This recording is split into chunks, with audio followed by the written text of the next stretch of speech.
Ok, irmãos? Então vamos para a nossa aula de número 5, o nosso módulo de análise do livro de Tiago. Então eu quero agora com vocês recapitular um pouco o que nós temos visto até aqui na nossa análise do livro de Tiago. Bem, nós vimos a saudação e depois nós entramos e analisamos o capítulo 1 dos versículos de 2 a 11. Nós vimos que nesse trecho, Tiago ele nos apresenta 3 assuntos importantes que serão desenvolvidos depois na sua epístola. O primeiro assunto é quanto à perspectiva correta em relação às provações, ok? O segundo assunto é quanto à sabedoria, necessidade de sabedoria. E o terceiro assunto é quanto à perspectiva correta em relação à pobreza e à riqueza. Quanto ao primeiro assunto, nós vimos que o Tiago ele deseja que nós tenhamos uma perspectiva apropriada das provações. Que as provações sejam vistas como oportunidade para o crescimento, para o amadurecimento espiritual. Como é que isso acontece? Quando a provação vem, uma prova da nossa fé, então você persevera na sua fé. À medida que você persevera, mais maduro, mais perfeito, mais obediente à palavra de Deus, você fica. Então, Tiago nos diz que para que você tenha uma perspectiva correta da aprovação, você precisa de sabedoria. E se você quer sabedoria, ore e peça a Deus. Porém, existe uma forma correta de se falar com Deus, de se pedir a Deus, que é pedir a Deus com fé. E então eu expliquei para vocês que quando Tiago diz para pedirmos a Deus com fé, o que ele está querendo dizer é que nós precisamos nos comprometer com Deus. É pedir a sabedoria a Deus, mas confiantes ou comprometidos com Deus, certo? É um pedido que exclui a irresponsabilidade.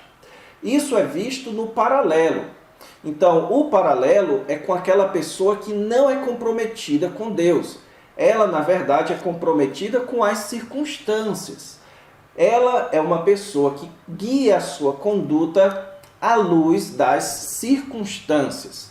Então, quando as circunstâncias são boas, ela está bem. Quando as circunstâncias são más, ela está mal. Isso é chamado de a pessoa que duvida, o homem de ânimo dobre, ok?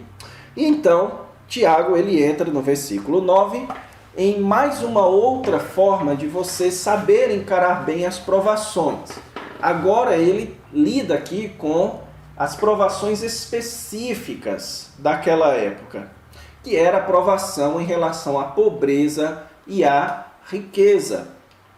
Então ele diz que é importante também que a pobreza e a riqueza sejam vistos da perspectiva correta. Que o pobre ele deve se gloriar na sua dignidade e não entristecer-se pela sua pobreza. Já o rico não pode se alegrar pela sua riqueza, mas entristecer-se pela sua insignificância. Se o pobre enxerga a pobreza dessa perspectiva, ou seja, que ele já tem o que precisa, que é Cristo nele, e se o rico enxerga a riqueza dessa perspectiva, ou seja, que a sua segurança, sua significação não está na riqueza, então ambos saberão passar melhor pelas provações.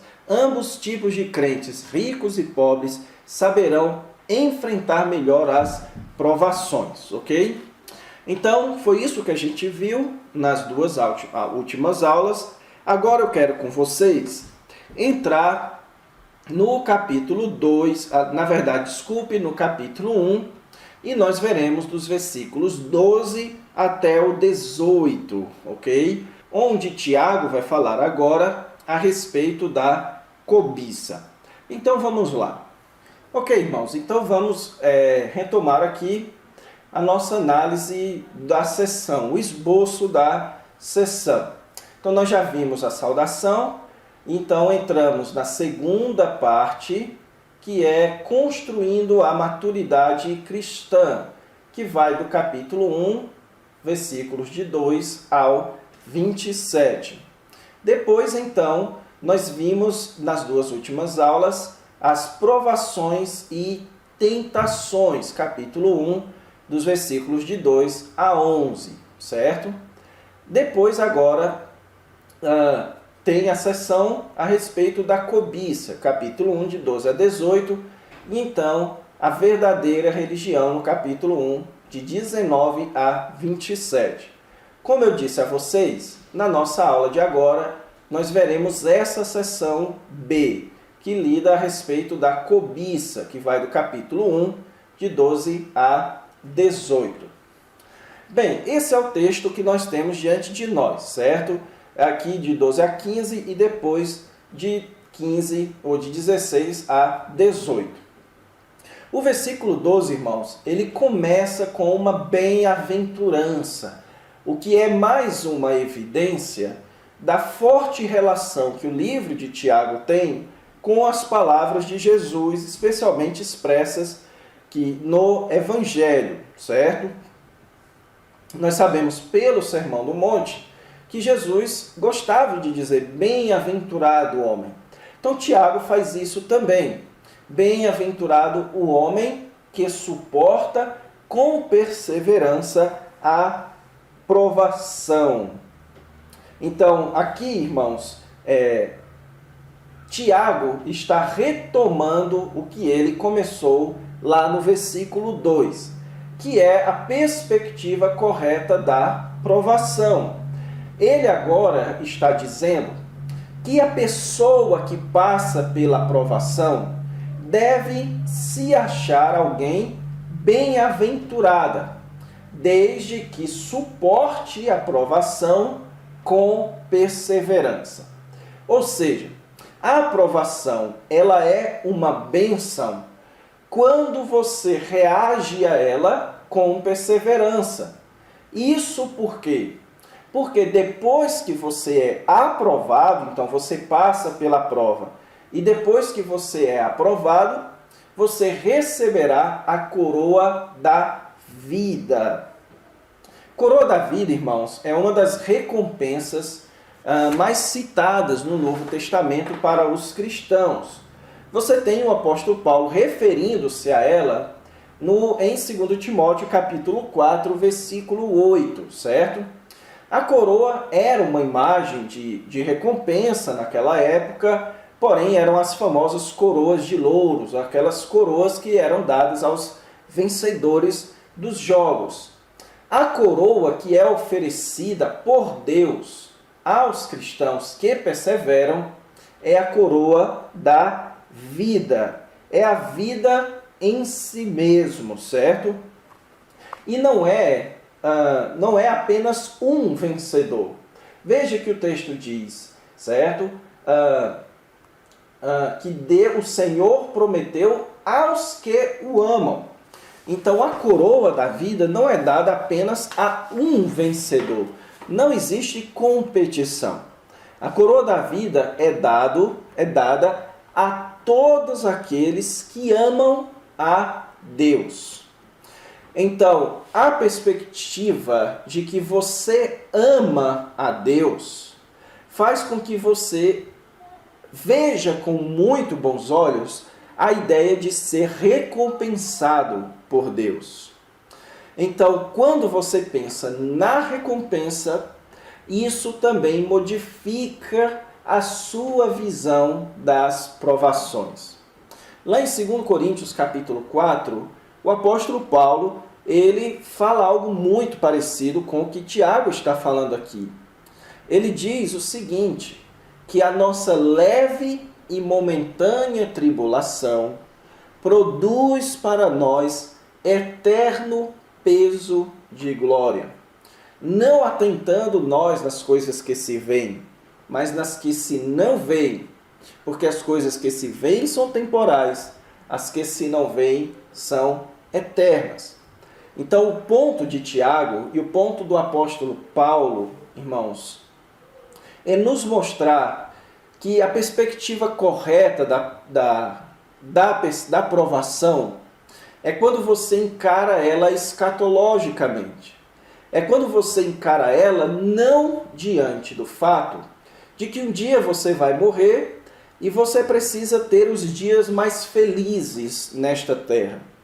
A provação deve ser encarada diante do fato de que um dia você será julgado, de que um dia você estará diante de Deus e de que um dia você poderá ser recompensado por Deus. Então, a espera pela recompensa é a motivação, uma motivação para se passar bem pela provação. Por isso que a provação, ela pode ser vista como uma bênção, desde que você a suporte com perseverança. Porém, irmãos, geralmente não é assim que acontece conosco. Geralmente nós caímos nas provações. Quando as provas vêm, nós sucumbimos na nossa fé. Isso é o mais comum, infelizmente, que se aconteça. E Tiago, já prevendo isto, ele aqui colocou dos versículos 13 ao 15 e também até o 18, uma parte, um texto, em que ele vai eliminar qualquer tipo de desculpa que se possa dar quando se coloca a culpa em Deus por sucumbir na provação. Veja que o versículo 13 diz: ninguém, ao ser tentado, diga, sou tentado por Deus, porque Deus não pode ser tentado pelo mal, e Ele mesmo a ninguém tenta. Irmãos, aqui você tem o que é um dos textos mais difíceis de se interpretar do livro de Tiago, certo? Há alguns outros com este mesmo grau de dificuldade, mas esse texto, ele é relativamente difícil de se interpretar, porque a palavra traduzida aqui por tentado é a mesma palavra que tem sido traduzida por provação. Então, é uma possibilidade que se diga aqui que ninguém, ao ser provado, diga, sou provado por Deus.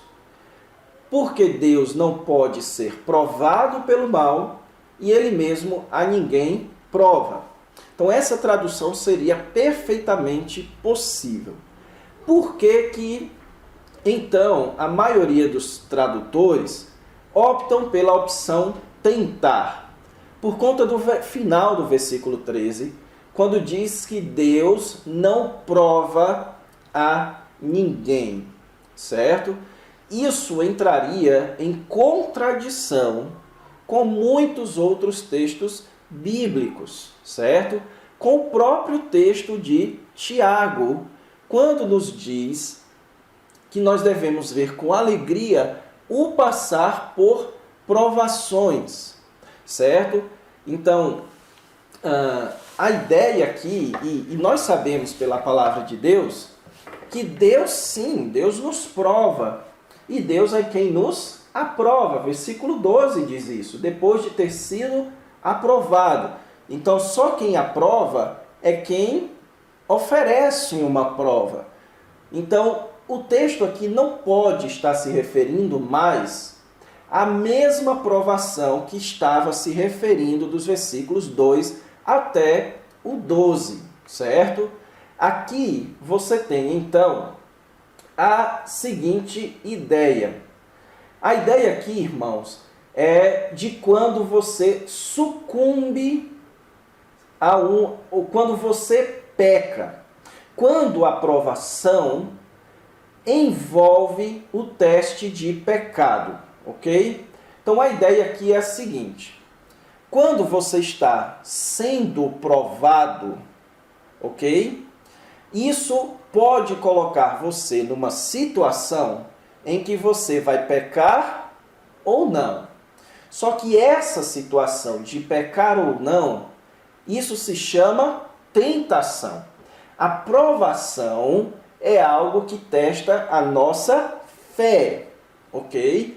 A tentação é algo que tenta, como o próprio nome já diz, fazer com que você peque. Deus não quer que você peque. É essa a ideia.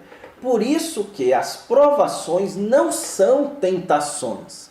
Então ninguém, então a interpretação que eu daria aqui seria a seguinte, que ninguém ao ser provado diga, sou tentado por Deus. Eu penso que essa é a melhor tradução aqui, certo? Que ninguém, ao passar por uma provação, deve dizer que Deus está insinuando você a pecar. Ninguém pode fazer isso. Ou seja, ninguém pode culpar a Deus por pecar. É essa a ideia. Então, o que poderia estar acontecendo aqui?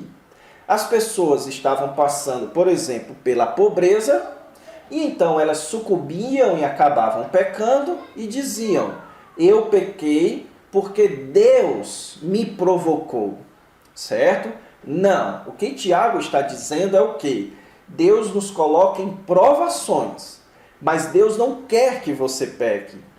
Deus não está trabalhando as circunstâncias para que você peque, ou para testar se você peca ou não. O propósito de Deus não é manifestar pecado na sua vida. Então, ninguém, ao ser provado, diga que Deus está querendo que você peque. Por quê? Porque Deus não pode ser tentado, certo? Ou seja, Deus não pode passar por isso, Deus não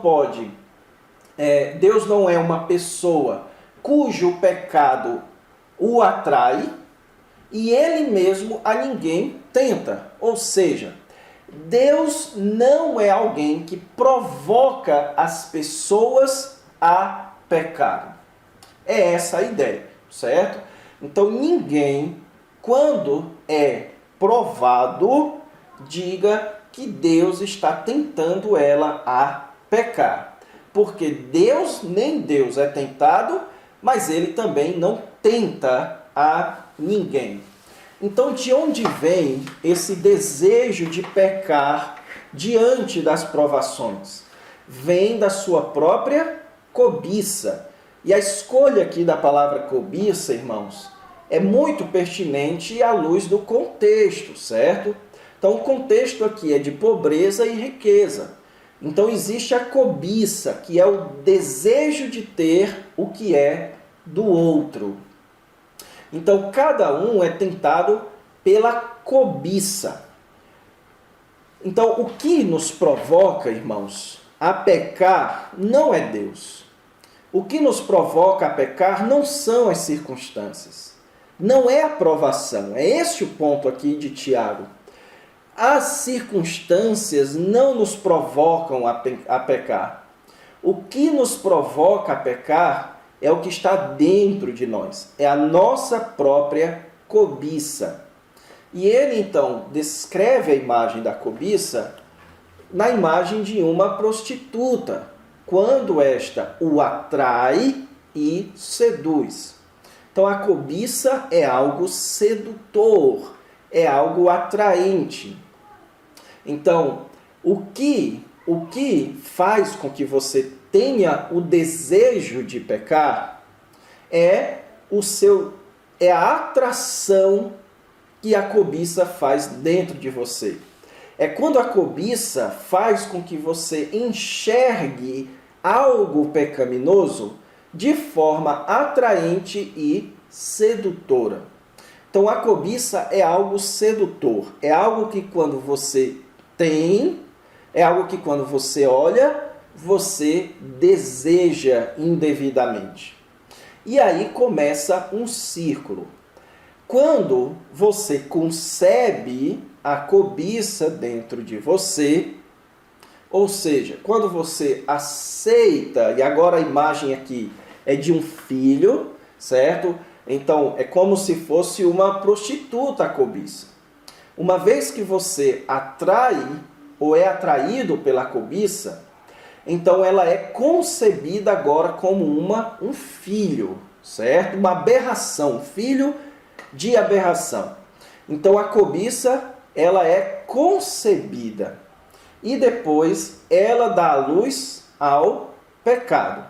Então a ideia aqui é de uma prostituta.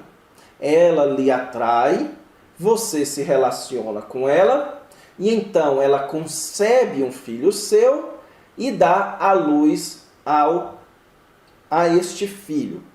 Trazendo aqui para a ideia de Tiago. A cobiça é como se fosse uma prostituta. É algo que você se atrai por ela. Depois que você é atraído, e então ela concebe o seu desejo. Certo? Então, quando você age em cobiça, você concebe um desejo pecaminoso. E esse desejo pecaminoso é o que te move a pecar.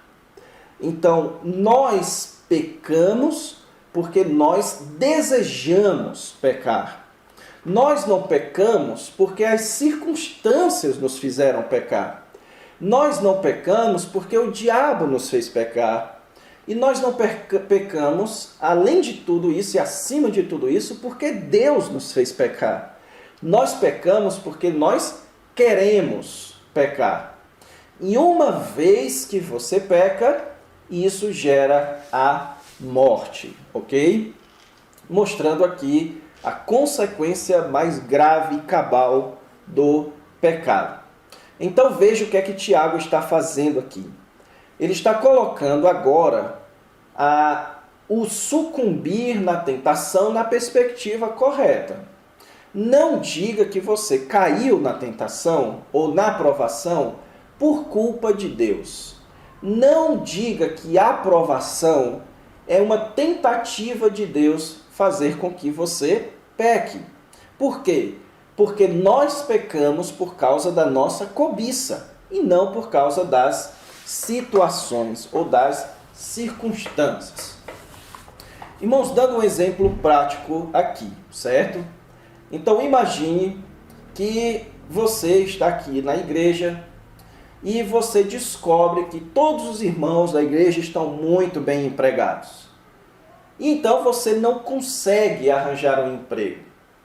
E você sabe que quando você está desempregado, isso te provoca uma tentação muito grande de querer fazer coisas erradas, digamos, de querer enganar pessoas para conseguir dinheiro indevido. Então, aquela situação faz com que você tenha esse desejo, o desejo de conseguir dinheiro indevidamente. O que a pessoa jamais pode dizer é que Deus é ruim porque permite que você passe por uma situação difícil que vai fazer com que você pegue. Se Deus fosse bom, não permitiria que eu estivesse numa situação difícil, porque Deus saberia que quando eu estou numa situação difícil, eu peco. Em outras palavras, a pessoa está culpando a Deus. De que a culpa é de Deus, que permite que a pessoa passe pela provação, e então a pessoa sabe que vai pecar na provação. Então Deus é que é ruim, porque se ele fosse bom, não permitiria que ele passasse por aquilo. A resposta de Tiago é: jamais culpe a Deus. Se Deus está permitindo que você fique desempregado, é porque ele quer provar a sua fé. Ele quer ver o seu compromisso com ele. Ele quer que você persevere, porque quanto mais você persevera, mais obediente você fica. Ele quer que você saiba que a sua dignidade não está na riqueza. Ele quer que você saiba que a significância da sua vida não está na riqueza. Ele quer que você saiba que as dificuldades, as provações podem se tornar uma bênção na sua vida. E ele quer que você saiba também que quando você tem vontade de pecar, isso é por causa da sua cobiça, por causa do seu pecado. Então esse desejo de fazer algo errado diante das provações, ou seja, essa tentação de fazer algo errado não vem de Deus, vem de você mesmo. E então ele conclui aqui dos versículos 16 a 18. Versículo 16 ele diz: não vos enganeis, meus amados irmãos.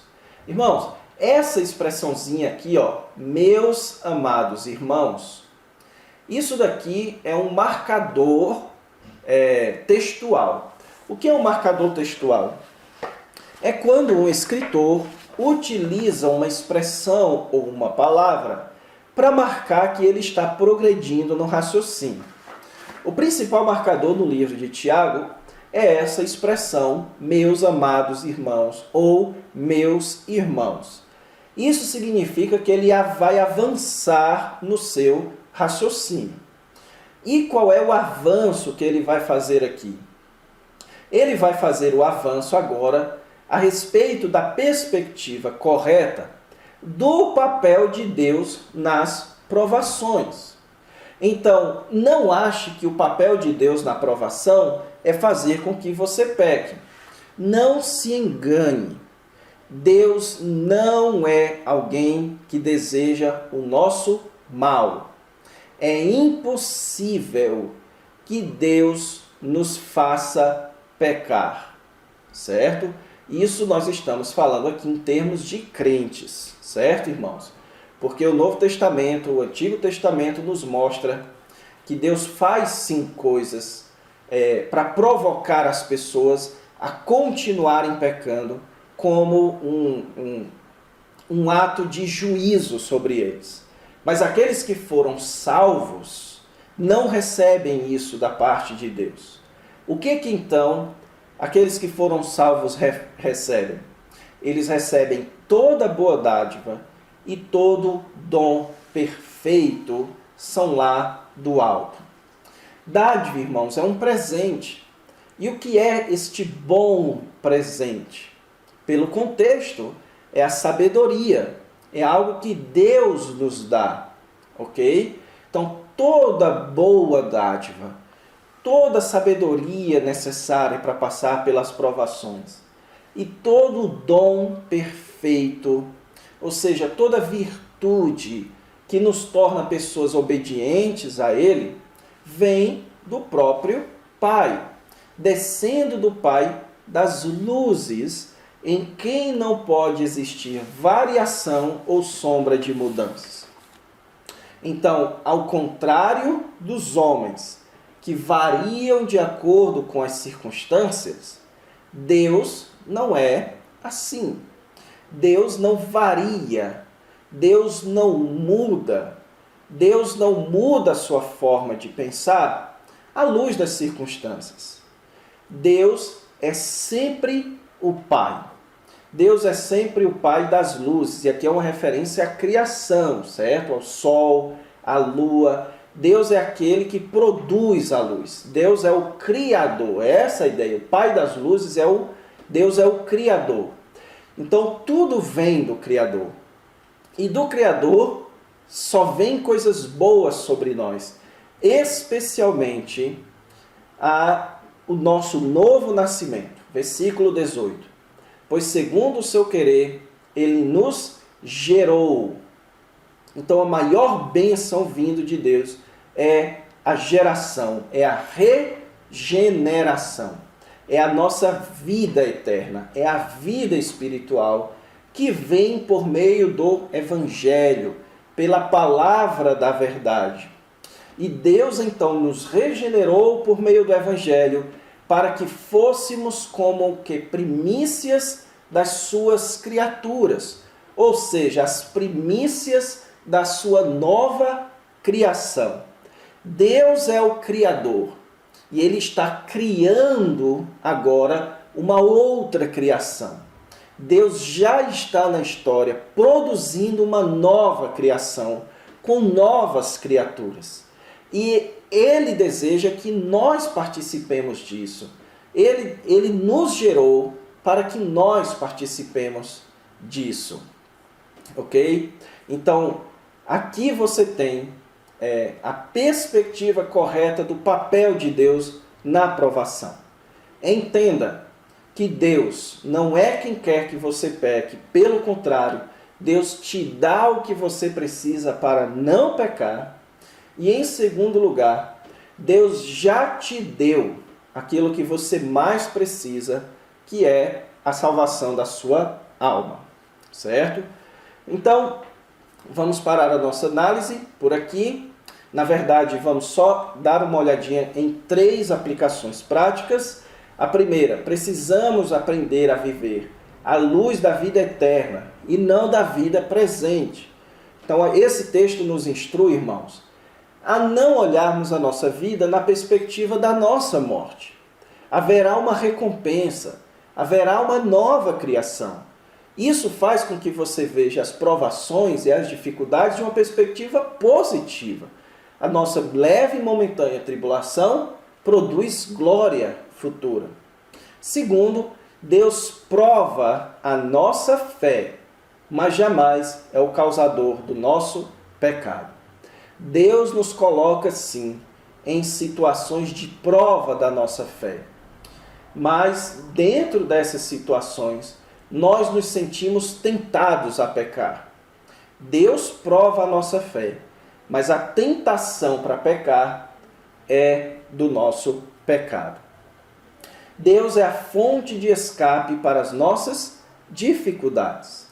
Então, quando você estiver na provação, não veja Deus como mal por estar colocando você em provação. Veja Deus como a saída para você encarar as provações. Então, lá no livro de Lamentações é interessante isso. Jeremias faz uma série de listas de coisas terríveis que Deus estava permitindo que o povo passasse.